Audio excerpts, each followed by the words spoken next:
travaille sur la constitution, ou plutôt le renforcement de l'Union européenne comme écosystème d'innovation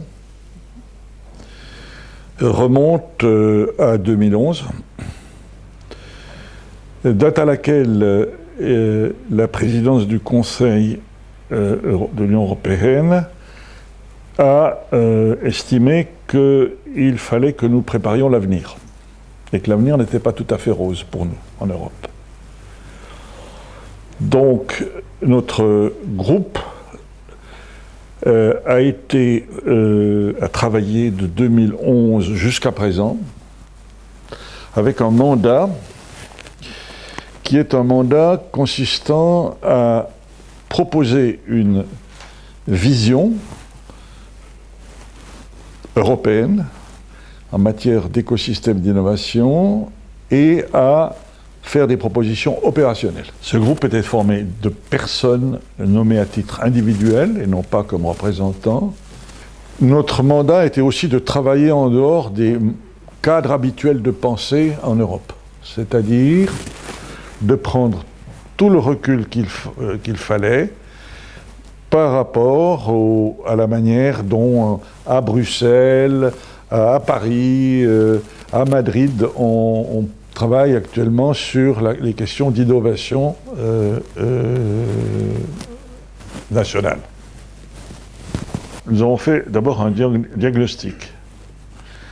Et le diagnostic qui compare la situation européenne à la situation d'écosystèmes qui sont ceux des États-Unis, de la Chine, progressivement de l'Inde et d'autres pays, ou d'autres régions, comme on dit en anglais, montre que, en matière de recherche amont, nous sommes pas si mal que ça en Europe. En termes de innovation proprement dite, c'est-à-dire de passage à des technologies ou à des conceptions de produits et de services nouveaux,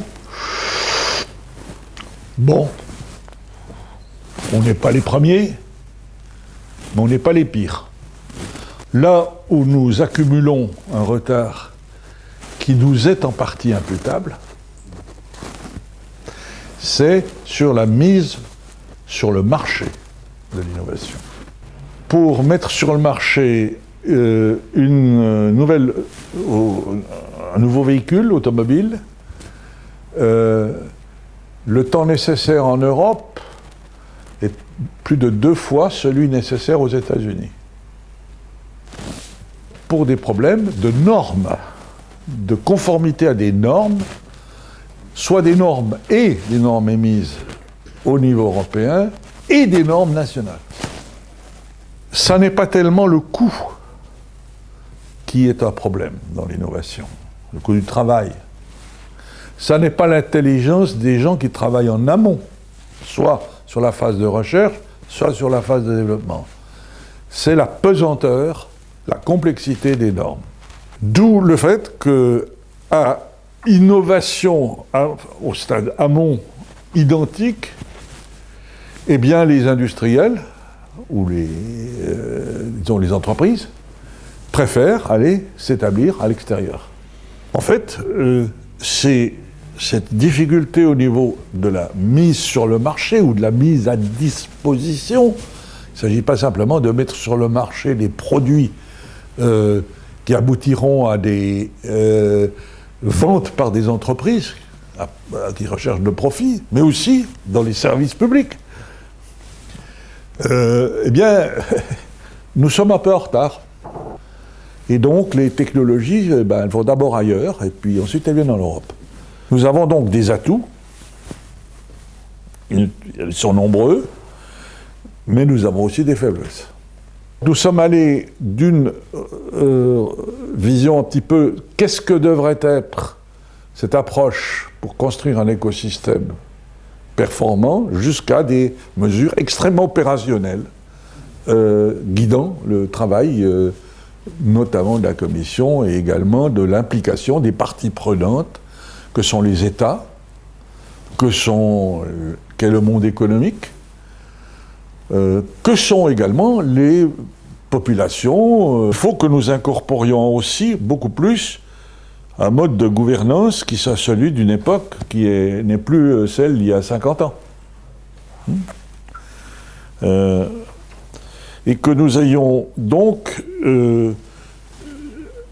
des compétences, par exemple au niveau de la Commission, qui soient des compétences dignes de politique transversale, puisque l'innovation met en mouvement des choses aussi différentes que ce que, par exemple, j'évoquais tout à l'heure, les droits de propriété intellectuelle, les normes techniques, et en amont, la recherche et l'innovation. L'écosystème doit beaucoup plus prendre en compte non seulement les aspects habituels qui sont liés à l'innovation, qui est celui de la coopération entre la recherche et l'enseignement, et d'autre part le monde des entreprises, mais aussi beaucoup plus en liaison avec les besoins sociaux, notamment à un moment où la révolution numérique devient un facteur de crainte majeur parmi les populations. L'innovation, ce n'est pas simplement un dada, mais ça doit être la 4e étape d'une intégration européenne. Nous avons eu d'abord la communauté charbon-acier, qui était un marché commun. Nous avons eu Maastricht, qui est un marché unique. Et puis nous avons eu tout ce qui a été lié à la création de l'euro, qui est un système financier unique. L'innovation et l'écosystème d'innovation devraient être la 4e étape majeure d'une intégration européenne. Nous ne sommes jamais entrés dans le problème, faut-il une Europe fédérale ou pas, mais nous nous rendons compte que chaque pays ne peut pas aller membre de l'Union européenne, ne peut pas, par lui tout seul, même parmi les forts, être dans 10, 20, 30 ans un acteur majeur dans un monde qui est devenu plus global et où nous avons des concurrents qui, eux, trottent plus vite que nous. Les gens de Bruxelles font leur travail, mais ils font leur travail avec des outils ou des compétences au sens anglais du terme, des skills professionnels qui sont un peu dépassés. Et deuxièmement, il y a une tendance quand même à la routinisation. C'est tout à fait marquant si l'on prend ça sur la phase amont, qui est la phase recherche. Constituer un hub, c'est essentiel et il nous faut le constituer avec une vision de